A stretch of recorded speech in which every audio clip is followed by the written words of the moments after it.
ਸਤਿ ਸ਼੍ਰੀ ਅਕਾਲ ਜੀ ਆਇਆਂ ਨੂੰ ਜੀ ਆਪਣੇ ਚੈਨਲ 'ਤੇ। ਕੱਲ੍ਹ ਤੋਂ ਅੱਗੇ ਅੱਜ ਦੀ ਵੀਡੀਓ ਲੈ ਕੇ ਆਏ ਆਪਾਂ ਪੰਜਾਬੀ ਦੇ ਨਾਲ ਸੰਬੰਧਿਤ ਗੁਰਮਤਿ ਕਾਵਿ ਦੇ ਵਿੱਚ। ਜਿਵੇਂ ਕੱਲ੍ਹ ਵੀਡੀਓ ਬਣਾ ਕੇ ਪਾਈ ਸੀ ਗੁਰੂ ਨਾਨਕ ਸਾਹਿਬ ਨਾਲ ਸੰਬੰਧਿਤ, ਉਹਨਾਂ ਦੀ ਅੱਜ ਦੂਜੀ ਰਚਨਾ ਦੀ ਸਾਂਝ ਤੁਹਾਡੇ ਨਾਲ ਬਣਾਵਾਂਗੇ। ਕਾਪੀ ਪੈਨ ਕੋਲੇ ਲੈ ਕੇ ਬੱਚਿਆਂ ਨੇ ਬੈਠਣਾ ਅਤੇ ਜਿਹੜੇ ਔਖੇ ਸ਼ਬਦਾਂ ਦੇ ਅਰਥ ਹੋਣਗੇ ਉਹ ਲਿਖਣੇ ਨੇ ਨਾਲ ਦੀ ਨਾਲ, ਅਤੇ ਜਿਹੜੀ ਕਿ ਬਹੁਤ ਜ਼ਰੂਰੀ ਹੈ ਤੁਹਾਡੇ ਲਈ। ਅਤੇ ਅੱਜ ਦੀ ਜਿਹੜੀ ਰਚਨਾ ਸਾਡੀ ਗੁਰਮਤਿ ਕਾਵਿ ਬਾਰੇ ਕੱਲ੍ਹ ਆਪਾਂ ਦੱਸਿਆ ਸੀਗਾ, ਉਹਦੇ ਵਿੱਚ ਪਹਿਲੀ ਰਚਨਾ ਗੁਰੂ ਨਾਨਕ ਸਾਹਿਬ ਦੀ ਕਰ ਚੁੱਕੇ ਹਾਂ ਆਪਾਂ। ਅਤੇ ਜਿਨ੍ਹਾਂ ਨੇ ਵੀਡੀਓ ਦੇਖੀ ਸੀ, ਜਿਹੜੇ ਬੱਚਿਆਂ ਨੇ, ਉਹਨਾਂ ਨੇ ਜਵਾਬ ਦੇਣਾ ਕਮੈਂਟ ਦੇ ਵਿੱਚ ਜ਼ਰੂਰ, ਜੇ ਹੋ ਸਕੇ, ਕਿ ਗੁਰਮਤਿ ਕਾਵਿ ਦੇ ਵਿੱਚ ਗੁਰੂ ਨਾਨਕ ਸਾਹਿਬ ਜੀ ਦੀ ਕੱਲ੍ਹ ਜਿਹੜੀ ਆਪਾਂ ਪ੍ਰਸੰਗ ਸਹਿਤ ਵਿਆਖਿਆ ਕੀਤੀ ਆ, ਉਹ ਰਚਨਾ ਕਿੱਥੋਂ ਲਈ ਗਈ ਆ, ਉਹਨਾਂ ਦੀ ਕਿਹੜੀ ਬਾਣੀ ਦੇ ਵਿੱਚੋਂ ਲਈ ਗਈ ਆ, ਅਤੇ ਰਚਨਾ ਦਾ ਨਾਮ ਕੀ ਆ। ਫਿਰ ਆਪਾਂ ਅੱਗੇ ਗੱਲ ਕਰਦੇ ਹਾਂ। ਹਾਂਜੀ, ਅੱਜ ਆਪਾਂ ਸੋ ਕਿਉਂ ਮੰਦਾ ਆਖੀ ਹੈ ਜਿਤ ਜੰਮੇ ਰਾਜਾਨ, ਗੁਰੂ ਨਾਨਕ ਸਾਹਿਬ ਜੀ ਦੀ ਇਹ ਰਚਨਾ ਦੇ ਪ੍ਰਸੰਗ ਸਹਿਤ ਵਿਆਖਿਆ ਕਰਾਂਗੇ। ਅਤੇ ਧਿਆਨ ਨਾਲ ਸੁਣਨਾ, ਇਹਨੂੰ ਸਮਝਣ ਦਾ ਪਹਿਲਾਂ, ਅਤੇ ਨਾਲ ਦੀ ਨਾਲ ਜਿਹੜੇ ਕੰਮ ਦੀ ਆ ਤੁਹਾਡੇ ਲਈ ਪ੍ਰਸੰਗ ਅਤੇ ਵਿਆਖਿਆ ਅਤੇ ਸ਼ਬਦਾਂ ਦੇ ਅਰਥ ਨੇ ਜਿਹੜੇ ਨਾਲ ਦੀ ਨਾਲ ਲਿਖਣੇ ਨੇ ਤੁਸੀਂ। ਅਤੇ ਆਪਾਂ ਵੀਡੀਓ ਦੇ ਵਿੱਚ ਤੁਹਾਨੂੰ ਪੂਰੀ ਦੀ ਪੂਰੀ ਜਾਣਕਾਰੀ ਦੇਵਾਂਗੇ। ਪਹਿਲਾਂ ਪ੍ਰਸੰਗ, ਜਿਵੇਂ ਕੱਲ੍ਹ ਤੁਹਾਨੂੰ ਦੱਸਿਆ ਸੀਗਾ, ਇਹ ਕਾਵਿ ਟੋਟਾ, ਕਾਵਿ ਅਤੇ ਟੋਟੇ ਦੇ ਵਿਚਕਾਰ ਜੋੜ ਨਹੀਂ ਪਾਉਣੀ ਆ। ਗੁਰੂ ਨਾਨਕ ਸਾਹਿਬ, ਸ੍ਰੀ ਗੁਰੂ ਨਾਨਕ ਸਾਹਿਬ ਜੀ ਦੀ ਬਾਣੀ ਆਸਾ ਦੀ ਵਾਰ, ਇਹਨੂੰ ਨਿੱਕੇ ਕੌਮਿਆਂ 'ਚ ਵੰਡ ਕਰਨਾ। ਅਤੇ ਗੁਰੂ ਨਾਨਕ ਸਾਹਿਬ ਜੀ ਨੂੰ ਦਾ ਨਾਮ ਆ ਜਿਹੜਾ, ਉਹਨੂੰ ਵੀ ਨਿੱਕੇ ਕੌਮਿਆਂ ਦੇ ਵਿੱਚੋਂ ਲਿਆ ਗਿਆ ਹੈ। ਇੱਕ ਸਲੋਕ ਹੈ, ਇਹ ਸਾਡੀ 10ਵੀਂ ਜਮਾਤ ਦੀ ਪੰਜਾਬੀ ਦੀ ਪਾਠ ਪੁਸਤਕ, ਪਾਠ ਅਤੇ ਪੁਸਤਕ ਦੇ ਵਿਚਕਾਰ ਜੋੜ ਨਹੀਂ ਪਾਉਣੀ ਆ। ਪਾਠ ਪੁਸਤਕ ਅੱਗੇ ਲਿਖਣਾ ਸਾਹਿਤ ਮਾਲਾ, ਸਾਹਿਤ ਅਤੇ ਮਾਲਾ ਦੇ ਵਿਚਕਾਰ ਜੋੜ ਨਹੀਂ ਪਾਉਣੀ ਆ, ਅਤੇ ਨਿੱਕੇ ਕੌਮਿਆਂ 'ਚ ਵੰਡ ਕਰਨਾ। ਪੁਸਤਕ ਵਿੱਚ ਸੋ ਕਿਉਂ ਮੰਦਾ ਆਖੀ ਹੈ ਬਿਲਕੁਲ ਇਸੇ ਤਰੀਕੇ ਨਾਲ ਲਿਖਣਾ, ਨਿੱਕੇ ਕੌਮਿਆਂ 'ਚ ਵੰਡ ਕਰਨਾ। ਸਰਲੇਖ ਹੇਠ ਦਰਜ ਹੈ। ਅਤੇ ਇਸ ਵਿੱਚ ਗੁਰੂ ਨਾਨਕ ਸਾਹਿਬ ਜੀ ਨੇ ਜੋ ਦੱਸਿਆ ਗਾ, ਉਹਦਾ ਸੰਖੇਪ ਦੇ ਵਿੱਚ ਵੇਰਵਾ ਦੇ ਸਕਦੇ ਹੋ। ਗੁਰੂ ਜੀ ਨੇ ਸਮੁੱਚੇ ਮਨੁੱਖੀ ਜੀਵਨ ਵਿੱਚ ਇਸਤਰੀ ਦੀ ਲੋੜ ਅਤੇ ਮਹਾਨਤਾ ਬਾਰੇ ਇਹਦੇ ਵਿੱਚ ਗੱਲ ਕੀਤੀ ਗਈ ਆ, ਇੱਕ ਸੰਦੇਸ਼ ਦਿੱਤਾ ਗਾ। ਇੰਨਾ ਕੁ ਤੁਸੀਂ ਲਿਖ ਦੇਣਾ ਇਹਦੇ ਵਿੱਚ, ਬਾਕੀ ਆਪਾਂ ਪੂਰੀ ਦੀ ਪੂਰੀ ਗੱਲ ਕਰਾਂਗੇ ਵਿਆਖਿਆ ਦੇ ਵਿੱਚ। ਸਭ ਤੋਂ ਪਹਿਲਾਂ ਭੰਡ ਜੰਮੀ ਹੈ ਸ਼ਬਦ ਆਉਂਦਾ, ਭੰਡ, ਭੰਡ ਤੋਂ ਭਾਵ ਇਸਤਰੀ। ਭੰਡ ਜੰਮੀ ਹੈ, ਭੰਡ ਨਿੰਮੀ ਹੈ, ਭੰਡ ਮੰਗਣ ਵਿਆਹ, ਸਾਰੇ ਸ਼ਬਦਾਂ ਨੂੰ ਧਿਆਨ ਦੇ ਵਿੱਚ ਰੱਖਣਾ।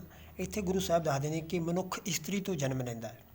ਭੰਡ ਜੰਮੀ ਹੈ ਭਾਵ ਇਸਤਰੀ ਨੇ ਜਨਮ ਦਿੱਤਾ ਮਨੁੱਖ ਨੂੰ। ਭੰਡ ਨਿੰਮੀ ਹੈ, ਨਿੰਮੀ ਹੈ ਤੋਂ ਭਾਵ ਜਿਹੜਾ ਇਨਸਾਨ ਦਾ ਸਰੀਰ ਦਾ ਬਣਨ ਦੀ ਪ੍ਰਕਿਰਿਆ, ਇਨਸਾਨ ਦਾ ਜਿਹੜਾ ਸਰੀਰ ਬਣਦਾ ਗਾ, ਮਨੁੱਖ ਇਸਤਰੀ ਤੋਂ ਜਨਮ ਲੈਂਦਾ ਅਤੇ ਇਸਤਰੀ ਦੇ ਪੇਟ ਦੇ ਵਿੱਚ ਪਲਦਾ, ਭਾਵ ਇਸਤਰੀ ਦੇ ਪੇਟ ਦੇ ਵਿੱਚ ਮਨੁੱਖ ਦਾ ਸਰੀਰ ਬਣਦਾ ਗਾ। ਭੰਡ ਨਿੰਮੀ ਹੈ। ਭੰਡ ਮੰਗਣ ਵਿਆਹ, ਭੰਡ ਮੰਗਣ ਵਿਆਹ ਮਤਲਬ ਭੰਡ ਦੇ ਨਾਲ ਹੀ ਮੰਗਣੀ ਹੁੰਦੀ ਹੈ। ਮੰਗਣੀ ਤੋਂ ਭਾਵ, ਮੰਗਣ ਤੋਂ ਭਾਵ ਕੁੜਮਾਈ ਜਾਂ ਮੰਗਣੀ, ਅਤੇ ਵਿਆਹ, ਵਿਆਹ ਦਾ ਭਾਵ ਭੰਡ ਦੇ ਨਾਲ ਹੀ ਵਿਆਹ ਹੁੰਦਾ, ਭਾਵ ਇਸਤਰੀ ਦੇ ਨਾਲ ਹੀ ਵਿਆਹ ਹੁੰਦਾ।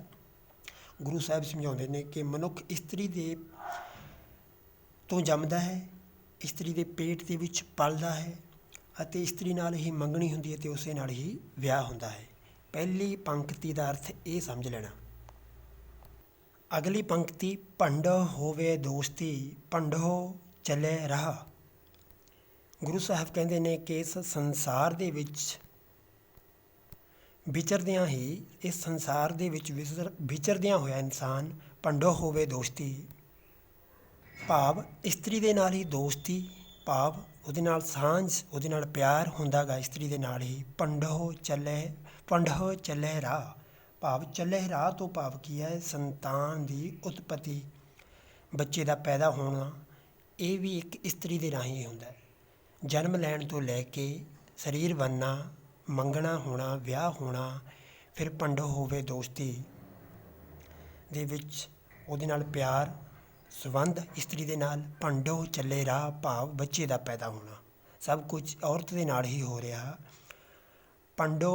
ਭੰਡ ਮੂਆ ਭੰਡ ਭਾਲੀਐ, ਭੰਡ ਮੂਆ ਭੰਡ ਭਾਲੀਐ, ਭਾਵ ਜੇ ਇਸਤਰੀ ਦੀ ਮੌਤ ਹੁੰਦੀ ਹੈ ਤਾਂ ਵੀ ਇਸਤਰੀ ਨੂੰ ਹੀ ਪਾਲਿਆ ਜਾਂਦਾ ਅੱਗੇ। ਭੰਡ ਮੂਆ ਭੰਡ ਭਾਲੀਐ ਭੰਡ ਹੋਵੇ ਬੰਧਾਨ, ਵਿਧਾਨ ਤੋਂ ਭਾਵ ਬੰਧਨ, ਸਮਾਜਿਕ ਬੰਧਨ। ਜੇ ਇਸਤਰੀ ਦੀ ਮੌਤ ਹੁੰਦੀ ਹੈ ਤਾਂ ਅੱਗੇ ਹੋਰ ਇਸਤਰੀ ਭਾਲੀ ਜਾਂਦੀ ਹੈ ਅਤੇ ਉਹਦੇ ਨਾਲ ਵੀ ਜਿਹੜੇ ਬੰਧਨ ਨੇ, ਸਮਾਜਿਕ ਬੰਧਨ, ਸਮਾਜਿਕ ਰਿਸ਼ਤੇਦਾਰੀਆਂ ਜਾਂ ਸੰਬੰਧ ਨੇ ਜਾਂ ਰਿਸ਼ਤੇਦਾਰੀ ਆ ਬਣਾਈ ਜਾਂਦੀ ਹੈ। ਇਹ ਪੰਕਤੀ ਨੂੰ ਸਮਝ ਲੈਣਾ ਇਸ ਤਰੀਕੇ ਨਾਲ ਪੂਰੇ। ਸੋ ਕਿਉਂ ਮੰਦਾ ਆਖੀ ਹੈ ਜਿਤ ਜੰਮੇ ਰਾਜਾਨ। ਫਿਰ ਕਹਿੰਦੇ ਅਜਿਹੀ ਇਸਤਰੀ ਨੂੰ ਕਿਉਂ ਅਸੀਂ ਬੁਰਾ ਭਲਾ ਕਹਿੰਦੇ ਹਾਂ ਜਿਸ ਦੀ ਕੁੱਖ ਚੋਂ ਵੱਡੇ ਵੱਡੇ ਰਾਜੇ ਮਹਾਰਾਜੇ ਪੈਦਾ ਹੋਏ ਨੇ। ਇਹਨਾਂ ਜਿੰਨੀਆਂ ਪੰਕਤੀਆਂ ਦਾ ਇਹ ਅਰਥ ਸੀਗਾ, ਪਹਿਲਾਂ ਇਹਨੂੰ ਧਿਆਨ ਨਾਲ ਸਮਝ ਲੈਣਾ। ਵੀਡੀਓ ਨੂੰ ਰੋਕ ਕੇ ਦੁਬਾਰਾ ਵੀ ਦੇਖ ਸਕਦੇ ਹੋ। ਪਹਿਲਾਂ ਜਿਹੜੀਆਂ ਇਹ 4 ਪੰਕਤੀਆਂ ਦਿੱਤੀਆਂ ਨੇ, ਇਹਨਾਂ ਦੇ ਅਰਥ ਜਿਹੜੇ ਔਖੇ ਸ਼ਬਦ ਤੁਹਾਨੂੰ ਲੱਗੇ ਉਹਨਾਂ ਦੇ ਅਰਥ ਲਿਖ ਲੈਣੇ ਨੇ ਕਾਪੀ 'ਤੇ। ਅਗਲਾ ਜਿਹੜਾ ਕਾਵਿ ਟੋਟਾ ਇਹਦੇ ਵਿੱਚੋਂ ਹੀ ਭੰਡੋ ਹੀ ਭੰਡ ਉਪਜੈ, ਭੰਡੋ ਹੀ ਭੰਡ ਉਪਜੈ ਭੰਡੈ ਬਾਝ ਨਾ ਕੋਏ।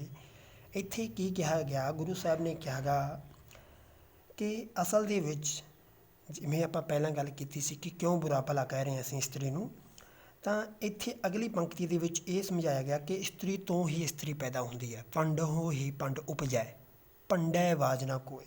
ਇਸਤਰੀ ਦੀ ਕੁੱਖ ਚੋਂ ਹੀ ਇਸਤਰੀ ਪੈਦਾ ਹੁੰਦੀ ਹੈ ਅਤੇ ਇਸਤਰੀ ਤੋਂ ਬਿਨਾਂ ਕੋਈ ਮਨੁੱਖ ਪੈਦਾ ਹੀ ਨਹੀਂ ਹੁੰਦਾ। ਨਾਨਕ ਭੰਡੈ ਵਾਹਰਾ, ਨਾਨਕ ਭੰਡੈ ਵਾਹਰਾ। ਗੁਰੂ ਜੀ ਦਾ ਕਥਨ ਹੈ ਇੱਥੇ ਕਿ ਜਦੋਂ ਇਸਤਰੀ ਤੋਂ ਬਿਨਾਂ ਹੋਂਦ ਹੀ ਨਹੀਂ ਹੈ ਕਿਸੇ ਚੀਜ਼ ਦੀ, ਪਰ ਅਗਲੀ ਗੱਲ ਕੀ ਹੈ? ਨਾਨਕ ਭੰਡੈ ਵਾਹਰਾ ਏਕੋ ਸੱਚਾ ਸੋਏ। ਜੇ ਉਸ ਤੋਂ ਬਾਹਰ ਹੈ ਕੋਈ ਤਾਂ ਉਹ ਪਰਮਾਤਮਾ ਹੈ, ਉਸ ਤੋਂ ਬਿਨਾਂ ਹੈ ਤਾਂ ਉਹ ਪਰਮਾਤਮਾ ਹੈ। ਇਹ ਚੀਜ਼ ਨੂੰ ਸਮਝ ਲੈਣਾ। ਇਸਤਰੀ ਤੋਂ ਬਿਨਾਂ ਕੋਈ ਮਨੁੱਖ ਪੈਦਾ ਨਹੀਂ ਹੁੰਦਾ। ਗੁਰੂ ਜੀ ਦਾ ਕਥਨ ਇੱਥੇ ਇਹ ਬਣਦਾ ਕਿ ਇਸਤਰੀ ਤੋਂ ਬਿਨਾਂ ਕੇਵਲ ਇੱਕ ਪਰਮਾਤਮਾ ਦਾ ਰੂਪ ਹੈ, ਇੱਕ ਪ੍ਰਭੂ ਹੀ ਹੈ। ਬਾਹਰਾ ਇੱਕੋ ਸੱਚਾ ਸੋਏ, ਮਤਲਬ ਇੱਕੋ ਇੱਕ ਸੱਚਾ ਪਰਮਾਤਮਾ ਹੈ। ਜਿਤ ਮੁਖ ਸਦਾ ਸਲਾਹੀ ਹੈ, ਜਿਤ ਮੁਖ ਸਦਾ ਸਲਾਹੀ ਹੈ, ਜਿਹੜੇ ਮੂੰਹ ਨਾਲ ਉਸ ਪ੍ਰਭੂ ਦੀ ਸਿਫਤ ਹੁੰਦੀ ਹੈ।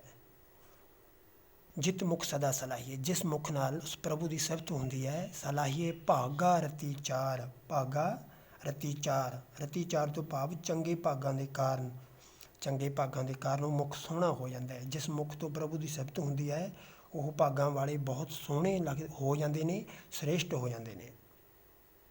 ਨਾਨਕ ਤੇ ਮੁਖ ਉਜਲੇ ਤਿਤ ਸਚੈ ਦਰਬਾਰ, ਨਾਨਕ ਤੇ ਮੁਖ ਉਜਲੇ, ਨਾਨਕ ਤੇ ਮੁਖ ਉਜਲੇ ਭਾਵ ਗੁਰੂ ਨਾਨਕ ਸਾਹਿਬ ਕਹਿੰਦੇ ਨੇ ਕਿ ਉਹ ਮੁਖ ਉਸ ਮਾਲਕ ਦੇ ਦਰਬਾਰ ਵਿੱਚ ਉਜਲ ਜਾਂਦੇ ਨੇ। ਭਾਵ ਉਜਲੇ, ਕੱਲ੍ਹ ਦੱਸਿਆ ਸੀ, ਨੂਰ ਆ ਜਾਂਦਾ ਉਹਨਾਂ ਦੇ ਚਿਹਰੇ 'ਤੇ, ਰੂਹਾਨੀਅਤ ਉਹਨਾਂ ਦੇ ਅੰਦਰ ਆ ਜਾਂਦੀ ਹੈ। ਨਾਨਕ ਤੇ ਮੁਖ ਉਜਲੇ ਤਿਤ ਸੱਚੇ ਦਰਬਾਰ, ਉਸ ਪਰਮਾਤਮਾ ਦੇ, ਉਸ ਮਾਲਕ ਦੇ ਦਰਬਾਰ ਦੇ ਵਿੱਚ।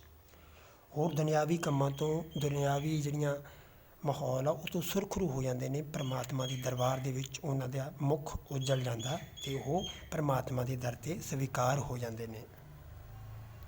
ਆਪਾਂ ਆਪਣੇ ਚੈਨਲ 'ਤੇ ਇਸੇ ਤਰੀਕੇ ਨਾਲ ਤਿਆਰੀ ਕਰਵਾਉਂਦੇ ਰਹਾਂਗੇ। ਗੁਰੂ ਨਾਨਕ ਸਾਹਿਬ ਜੀ ਦੀ ਇੱਕ ਰਚਨਾ ਹੋਰ ਰਹਿ ਗਈ, ਉਸ ਤੋਂ ਬਾਅਦ ਆਪਾਂ ਤਿੰਨੇ ਰਚਨਾਵਾਂ ਦੇ ਪ੍ਰਸ਼ਨ ਉੱਤਰ ਅਤੇ ਕੇਂਦਰੀ ਭਾਵ ਕਰਾਂਗੇ। ਪਹਿਲਾਂ ਤਿੰਨੇ ਰਚਨਾਵਾਂ ਹੋ ਜਾਣਗੀਆਂ, ਕੱਲ੍ਹ ਨੂੰ ਤੀਜੀ ਰਚਨਾ ਕਰਾਂਗੇ ਆਪਾਂ। ਅਤੇ ਜਿੰਨੇ ਵੀ ਤੁਹਾਡੇ ਦੋਸਤ ਮਿੱਤਰ, ਆਂਢ ਗੁਆਂਢ 'ਚ ਕੋਈ ਵੀ ਵਿਦਿਆਰਥੀ 10ਵੀਂ ਜਮਾਤ ਦੇ ਵਿੱਚ ਪੜ੍ਹਦਾ, ਉਹਨਾਂ ਤੱਕ ਇਹ ਵੀਡੀਓ ਜ਼ਰੂਰ ਪਹੁੰਚਦੀ ਕਰਿਓ। ਉਚਾਰਨ ਦੇ ਵਿੱਚ ਕਿਤੇ ਕਮੀ ਰਹਿ ਗਈ ਹੋਵੇ, ਗੁਰਬਾਣੀ ਦੇ ਵਿੱਚ ਬਹੁਤ ਵੱਡਾ ਅਸੀਂ ਕਹਿ ਸਕਦੇ ਹਾਂ ਕਿ ਇੱਕ ਬਹੁਤ ਵੱਡੀ ਦੇਣ ਆ ਗੁਰੂ ਸਾਹਿਬ ਦੀ, ਇਹਦੇ ਵਿੱਚ ਜ਼ਰੂਰ ਕਿਤੇ ਨਾ ਕਿਤੇ ਸਾਡੇ ਵੱਲੋਂ ਕਮੀ ਰਹਿ ਗਈ ਹੋਣੀ ਆ ਉਚਾਰਨ ਦੇ ਵਿੱਚ, ਉਹਦੇ ਲਈ ਮਾਫੀ ਚਾਹੁੰਦੇ ਹਾਂ।